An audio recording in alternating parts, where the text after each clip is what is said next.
Revision trauma surgery crucial क्यों है patient के लिए? क्योंकि वह ऑलरेडी एक प्रोसीजर का कॉम्प्लिकेशन फेस कर रहे हैं जिसके कारण वो तकलीफ में उनका पहला सर्जरी फेल हो चुका है।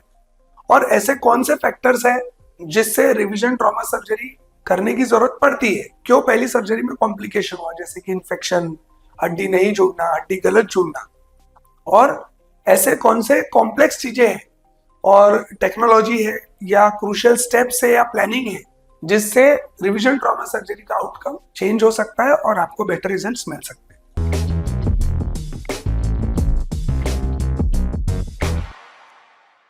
मैं doctor Abhishek Palotia, robotic joint replacement surgeon, united hospital Gondia.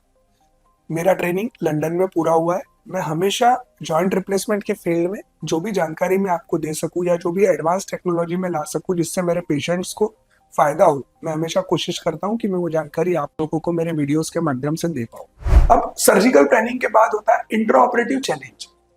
अगर आप बॉडी के किसी हिस्से को दोबारा सर्जरी करने जा रहे हैं तो वहाँ पे स्कार टिश्यू रहता है। स्कार टिश्यू मतलब पहले सर्जन ने जहाँ पे चीरा लगाया था वहां पे एक्स्ट्रा मांस बन जाता है। वो मांस से डील करना, वहां का जो एनाटॉमी है, जैसे जब आप पहली बार ऑपरेट करें तो आपको पता है कौन सी नस कहाँ से जाती है, ब्लड सप्लाई कहाँ से, ये बहुत इजी होता है। जब रिवीजन सर्जरी इसमें डिफिकल्ट होता है, आपको स्कार टिश्यू से डील करना, जो एनाटॉमी है वो डिस्टर्ब है, अधेजन्स बन जाते हैं, जो मसल्स है, जो टेंडन्स है वो हड्डी को चिपक जाते हैं, उनको डील करना विदाउट डैमेज किए।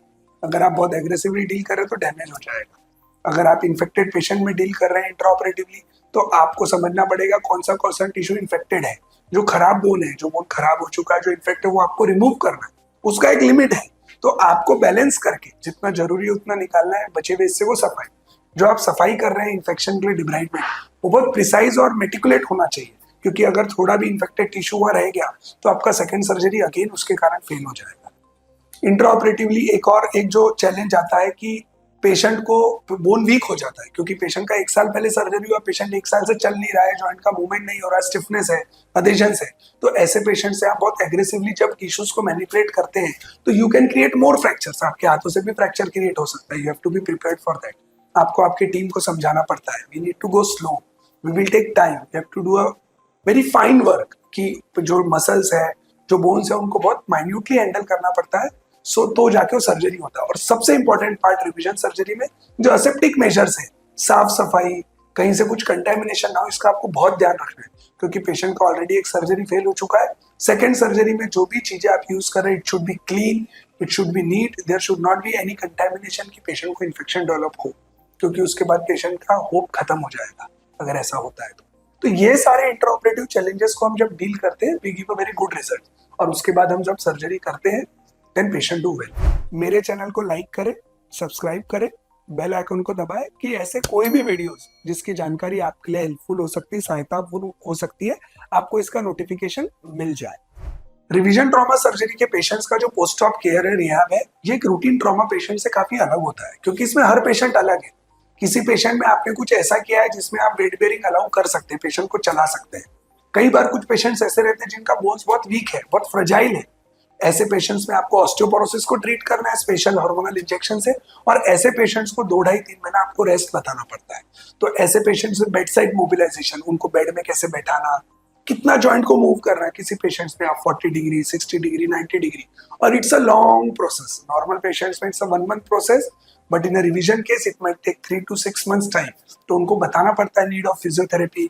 एक फिजियोथेरेपिस्ट के सुपरविजन में उनके सेशंस कराने पड़ते हैं, सो दे अंडरस्टैंड क्या करना है, कैसे करना है। जब आप ये सारी चीजों को फॉलो करते हैं, उनको स्ट्रिक्ट असेप्टिक मेजर्स में उनका ड्रेसिंग करना पड़ता है। आपको रिपीटेडली ब्लड टेस्ट, एक्सरेस करके देखना पड़ता है कि कहीं कोई इन्फेक्शन, कोई फेलियर के, अर्ली फेलियर के साइंस तो नहीं है। और पेशेंट को हर विजिट में एक्सप्लेन करना पड़ता है about the progress of their surgery. तो जब आप ये पोस्ट ऑप केयर और रिहैब एक कस्टमाइज्ड वे में पेशेंट स्पेसिफिक करते हैं, then you get a very good result.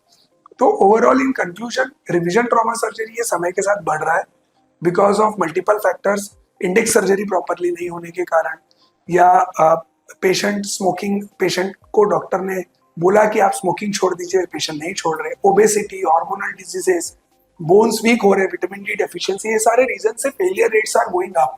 तो ऐसे पेशेंट्स को रिवीजन ट्रॉमा सर्जरी लगेगा, उनका रीजन ढूंढना पड़ेगा कि उनका फेलियर क्यों हुआ है, प्लानिंग करनी पड़ेगी कि इसको अपन कैसे एड्रेस करेंगे, You have to explain the options. You have to choose the best option. You have to give your 100% while doing a surgery intraoperatively so that you do a excellent job. You have to train your team to handle the tissues in a very meticulous manner so that you should not lead to more complication. And then you have to customize the post-op care and rehab part to give good results in the next 3 to 6 months time. Thank you.